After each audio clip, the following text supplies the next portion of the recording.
கற்றது உலகளவாகவும் கல்லாதது கைமட்டளவாகவும் இருக்கிறது. Hello everyone, எல்லாரும் எப்படி இருக்கீங்க? நல்லா இருக்கீங்களா? இந்த வீடியோவில் உங்ககிட்ட பேச போகிற டாபிக் என்ன அப்படின்னு பார்த்தீங்கன்னா, காந்தி கண்ணாடி அப்படிங்கிற ஒரு பர்டிகுலர் மூவி.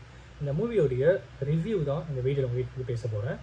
ஒரு ஹானஸ்ட் ரிவ்யூவாக தான் இருக்கும். நம்ம வந்து இவங்ககிட்டேருந்து காசு வாங்கிட்டோம், இல்லை வந்து எனக்கு பர்சனலாக ஒருத்தர் பிடிக்காது அப்படிங்கிறதுக்காகவோ அந்த மாதிரி ரிவ்யூஸ்லாம் எதுவும் இல்லை. ஒரு ஹானஸ்ட்டாக ஒரு ரிவ்யூ, ஒரு நியூட்ரல் மேனாக ஒரு மூவியை போய் பார்க்குறோம். பார்த்துட்டு அதோட ரிவ்யூ என்ன அப்படிங்கிறது தான் இந்த வீடியோவில் நம்ம வந்து எப்பயுமே மேக் பண்ணுற ஒரு விஷயம். இது வந்து காந்தி கண்ணாடி அப்படின்ற படத்துக்கு மட்டும் இல்லை, இது வரைக்கும் நான் போட்ட எல்லா ரிவ்யூஸுமே அந்த மாதிரி தான் இருக்கும். ஓகேங்களா? என்னோட ஹானஸ்ட் ரிவ்யூ அப்படிங்கிறத நான் இதை வந்து சொல்லிக்கிறேன். காந்தி கண்ணாடி அப்படின்ற வரும்போது கேபி பாலா அவர்களுடைய ஒரு மிகப்பெரிய படம் அப்படின்னே சொல்லலாம். அவருடைய first movie, debut film. So இந்த படத்தில் வந்து ஹீரோயின் வந்து நிறைய பேர் ஹீரோயின்ஸ் கேட்டோம், அப்புறம் வந்து கடைசியாக வந்து கன்ஃபார்ம் ஆனாங்க. கேபி பாலா அப்படின்னும் போது வந்து அவங்க ஒத்துக்கல அப்படின்ற மாதிரி ஏகப்பட்ட இஷ்யூஸ் பக்கம் போச்சு. ஒரு பக்கம் வந்து ஸ்க்ரீன்ஸ் கிடைக்கல அப்படின்ற மாதிரியும். ஏன்னா இந்த படம் ரிலீஸ் ஆகும்போது கூடவே ஒரு மிகப்பெரிய ஒரு படம் ரிலீஸ் ஆச்சு, சிவகார்த்திகேயன் சாரோட ஒரு படம் ரிலீஸ் ஆச்சு.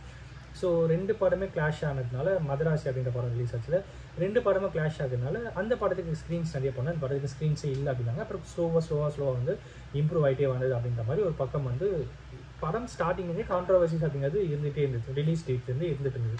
சரி, ஓகே அப்படின்னு சொல்லி இந்த படம் நம்ம போய் பார்த்தோம். இந்த படத்துடைய ஹானஸ்ட் ரிவ்யூ என்ன அப்படின்னு பார்த்தீங்கன்னா, ஃபஸ்ட்டு வந்து ஓப்பனிங் சீன் அது கொஞ்சம் நல்லா பண்ணியிருக்கலாமோ அப்படின்ட்டு எனக்கு வந்து தோணுச்சு. அந்த சீன்லேயே வந்து ஒரு டெபியூட் ஆக்டருடைய பர்ஃபார்மன்ஸ்ன்றது எந்த மாதிரி இருக்கும், ஒரு புதுசாக ஒரு பையனை ஒருத்தரை நடிக்க வைக்க போகிறோம் அப்படின்னும் போது ஒரு ஃபஸ்ட்டு ஷாட் எடுத்தால் எப்படி இருக்கும். ஸோ அந்த மாதிரி தான் அந்த சீன் இருந்தது. மேபி ஃபுல் எக்ஸ்பீரியன்ஸ் ஆல்மோஸ்ட் ஒரு படம் ஃபுல்லாக நடிக்கிறதுக்கு எப்படி ஒரு 3 மாதம் ஆயிருக்கும். மினிமம் 3 மாதம் 4 மாதம் ஆயிருக்கலாம்னு நினைக்கிறேன். ஸோ எல்லாம் முடிச்சுட்டு மேபி அதுக்கப்புறம் அந்த ஃபஸ்ட்டு சீன் எடுத்துனா கொஞ்சம் ஒர்க் அவுட் ஆயிருக்குமோ அப்படின்னு தோணுச்சு. ஸோ அந்த ஒரு போர்ஷன் எனக்கு வந்து ஃபஸ்ட்டே ஒரு மாதிரி இருந்தது. ஸோ இந்த படத்தோட ஸ்டோரி அப்படின்ட்டு வரும்போது, இந்த படத்தோட ஸ்டோரி வந்து வேறு மாதிரி எடுத்துருக்கலாமோ அப்படின்னு தோணுச்சு. லைக் கொஞ்சம் ஓல்டர் ஸ்டோரியாக இருக்குது. லைக் இது வந்து டிமானிட்டைசேஷன் பீரியடில் நடந்த ஒரு ஸ்டோரி மாதிரி வச்சுக்கோங்களேன். டிமானிட்டைசேஷன் பீரியட் நடந்து ஆல்மோஸ்ட் வந்து பல வருஷம் ஆகுது. 2017 டிமானிட்டைசேஷன் நடந்தது. 2016 டிமானிட்டைசேஷன் நடந்தது. ஸோ 17, 18, 19 கிட்டத்தட்ட ஒரு 8 இயர்ஸ் ஆகிடுச்சு. ஸோ 8 இயர்ஸுக்கு அப்புறம் ஒரு 8 to 9 இயர்ஸ் ஆகிடுச்சு.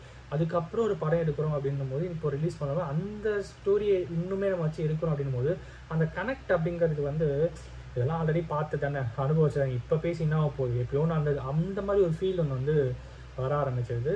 அந்த ஸ்டோரி லைன் வந்து நல்லா இருந்தது. என்ன ஸ்டோரி லைன் அப்படின்னு பார்த்தா, ஒரு வயசான தம்பதி 60ஆம் கல்யாணம் பண்ணணும் அப்படின்னு சொல்லிட்டு ட்ரை பண்ணுற ஒரு கப்பல். ஸோ அவங்களுக்கு பாலா அவர்கள் வந்து பண்ணி வைக்கிறாரா இல்லைன்னா இவர் வந்து ஈவெண்ட் மேனேஜ்மெண்ட் பண்ணுற ஒரு பர்சன் பண்ணி வைக்கிறாரா இல்லையா அப்படிங்கிறது தான் ஸ்டோரி. ஸோ எல்லா இடத்துமே லிங்கிங் எப்படி இருக்குது அப்படின்னு பார்த்தீங்கன்னா, பழைய ஸ்டோரி தானே, பழைய அந்த அப்போ நடந்தது அந்த மாதிரி தான் எனக்கு வந்து ஃபீல் ஆகிட்டே இருந்தது. ஸோ இன்னொரு பக்கம் என்ன அப்படின்னு பார்த்தீங்கன்னா, இது ஒரு பக்கம் நடந்தது. ஸோ இந்த படத்துடைய ஆக்டிங் அப்படின்ட்டு வரும்போது எல்லாரோட ஆக்டிங்குமே வந்து நல்லாவே இருந்தது. கேபி பாலா அவர்கள் ஆக்டிங்லேருந்து எல்லாரோட ஆக்டிங்கும் சூப்பராக இருந்தது. எல்லாருமே வந்து ஃபஸ்ட்டு படம் மாதிரியே தெரியல, அந்தளவுக்கு சூப்பராக பண்ணியிருந்தாங்க.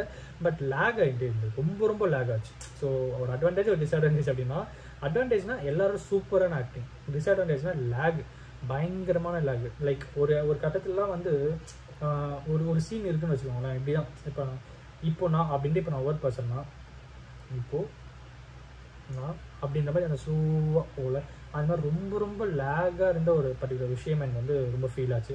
ஏன் இந்த அளவுக்கு லேக் இருக்குது, கொஞ்சம் சீக்கிரமாக விறுவிறுப்பாக எடுத்துருக்கலாமோ அப்படின்னு தோணுச்சு. ஸ்க்ரீன் ப்ளே வந்து ரொம்ப கம்மியாக இருந்த மாதிரி இருந்தது. இந்த கம்மியான ஸ்க்ரீன் ப்ளே ரொம்ப லேக் பண்ணி எடுத்த மாதிரி ஃபீல் ஆச்சு. அண்ட் சில இடத்துலலாம் வந்து கான்செப்ட் வைஸ் வந்து இந்த மாதிரிலாம் இருக்கும், இப்படிலாமா இருக்கும் அப்படின்ற மாதிரி தோணுச்சு. பட் எல்லாத்தையும் தாண்டி மியூசிக் அப்படின்ட்டு வரும்போது அந்த அளவுக்கு ஒர்க் அவுட் ஆகலை. கேபி பாலாவோட ஆக்டிங் நல்லா இருந்தது, ஃபுல் க்ரூ மெம்பர்ஸோட ஆக்டிங் நல்லா இருந்தது.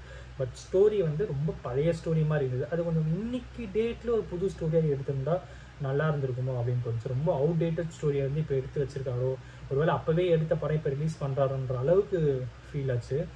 அண்டு அது ஒரு பக்கம் இருக்கும். அப்புறம் வந்து காந்தி கண்ணாடி அப்படின்ட்டு வரும்போது அந்த கிளைமேக்ஸ் போர்ஷன் இருக்குது ரொம்ப நல்லா இருந்தது. ஃபேமிலியாக தான் போயிருந்தோம், வீட்டில் எல்லாருமே வந்து அந்த கிளைமேக்ஸ் போர்ஷன் சூப்பராக இருந்தது அப்படின்னே சொன்னாங்க. அந்தளவுக்கு கிளைமேக்ஸ் போர்ஷன் ரொம்ப நல்லா இருந்தது. ஆனால் அந்த சீன்லாம் வந்து பாலாவரோட ஆக்டிங் வந்து ரொம்ப மெச்சூர்டாக இருந்தது. ஃபஸ்ட்டு சீனுக்கும் கிளைமேக்ஸுக்கும் அந்த மெச்சூரிட்டி ரொம்ப நல்லா இருந்தது. அதனால தான் வந்து அந்த சீன் எடுத்தவரை அந்த ஃபஸ்ட் சீன் எடுத்திருந்தால் அந்த மேட்ச் வந்து நல்லா இருந்திருக்குமோன்னு தோணுச்சு. அந்த மெச்சூரிட்டி வந்து ரொம்பவே வந்து அழகாக இருந்தது. ஸோ கிளைமேக்ஸ் போர்ஷன் சூப்பராக இருந்தது. பட் ஆனால் அந்த கிளைமேக்ஸ் இம்பாக்ட் வந்து இன்றைக்கி வரைக்கும் எனக்கு கொஞ்சம் லைட்டாக இருக்குன்னே வச்சுப்போமே, அந்த அளவுக்கு நல்லா இருந்தது. பட் ஆனால் என்ன அப்படின்னு பார்த்தீங்கன்னா, இந்த படத்துக்கான ப்ரொமோஷன்ஸ் ஒரு பக்கம் வந்து நெகட்டிவ் பாயிண்ட்ஸை சொல்லியே ஒரு பக்கம் வந்து ப்ரொமோட் பண்ணிட்டு வந்துட்டுருக்காங்க. இன்னொரு பக்கம் வந்து படம் வந்து நல்லா இருக்கான்னு கேட்டிங்கன்னா, ஓவரால் இந்த படத்தை வந்து ஒரு 60% நல்லா இருக்குது அப்படின்னு சொல்லலாம். எது இருக்குன்னு பார்த்தீங்கன்னா அவங்களோட ஆக்டிங்க்கு, அப்புறம் இந்த கிளைமேக்ஸ் போர்ஷனுக்கு, இந்த மாதிரி சில விஷயங்களுக்கு ரொம்பவே நல்லா இருந்தது. சாங் வைஸ் பார்த்தீங்கன்னா நல்லா இல்லை, ஸ்டோரி வைஸாக பார்த்தீங்கன்னா நல்லா இல்லை, ஸ்க்ரீன் ப்ளே அப்படிங்கிறது கொஞ்சம் அவுடேட்டடாகவே இருக்கிற மாதிரி இருந்தது, பழைய காலத்து ஸ்டோரி மாதிரி இருந்ததுன்னு வச்சுக்கோமே. இன்றைக்கி டேட்டுக்கு அந்த மாதிரி படம் வேணுமோ அப்படின்ற மாதிரி கிட்டத்தட்ட இப்போ விஷாலானது ஒரு படம் வந்துச்சு பார்த்தீங்கன்னா, மதகஜராஜான்னு சொல்லிட்டு பழைய படம் இப்போ எடுத்து ரிலீஸ் பண்ணாங்களே, அந்த மாதிரி தான் கிட்டத்தட்ட இந்த படமும் வந்து ஃபீல் ஆச்சு. புது படம் ஃப்ரெஷ்ஷாக ஒரு கான்செப்ட் மாதிரியே ஃபீல் ஆகலை. இதுதான் பேசிக்காக ரொம்ப ரொம்ப இருக்கிற மிகப்பெரிய இஷ்யூ அப்படின்னே சொல்லலாம். மற்றபடி காந்தி கண்ணாடி அப்படிங்கிறது அவங்களோட ஆக்டிங்கில் அந்த கிளைமேக்ஸ் போர்ஷன்லாம் வந்து செம்மையாக இருந்தது. அந்த கிளைமேக்ஸ் போர்ஷனை பார்க்கும்போது அந்த கிளைமேக்ஸ் போர்ஷனுக்கு இந்த ஸ்டோரி தான் மேட்ச் ஆகுமான்னு கேட்டிங்கன்னா இல்லை, இது வேறு ஸ்டோரிஸை கூட எடுத்து வந்து மேட்ச் பண்ணியிருக்கலாம், நல்லா இருந்திருக்கும். ஏன் அவுடேட்டட் ஸ்டோரி எடுத்துகிட்டு வந்து இப்போ எடுத்து வந்து காமிக்கணும் அப்படின்ட்டு எனக்கு வந்து ஃபீல் ஆகலை. ஸோ மற்றபடி இந்த படம் வந்து நல்லா இருந்தது. ஸ்டோரி வைஸ் அப்படிங்கிறது கொஞ்சம் தப்பாக இந்த சென்ஸ் கொஞ்சம் அவுடேட்டடாக இருந்துச்சு. பட் மற்றபடி இந்த படம் வந்து நல்லாவே இருந்தது. கிளைமேக்ஸு அவங்களோட ஆக்டிங் ஸ்கில்காக ஒன் டைம் இந்த படம் பார்க்குறது நல்லாயிருக்கும் அப்படிங்கிறத வந்து இந்த வீடியோவில் உங்கள்கிட்ட பேசணும் அப்படின்னு நினச்சேன். அண்ட் அவ்வளோதான். Thank you so much.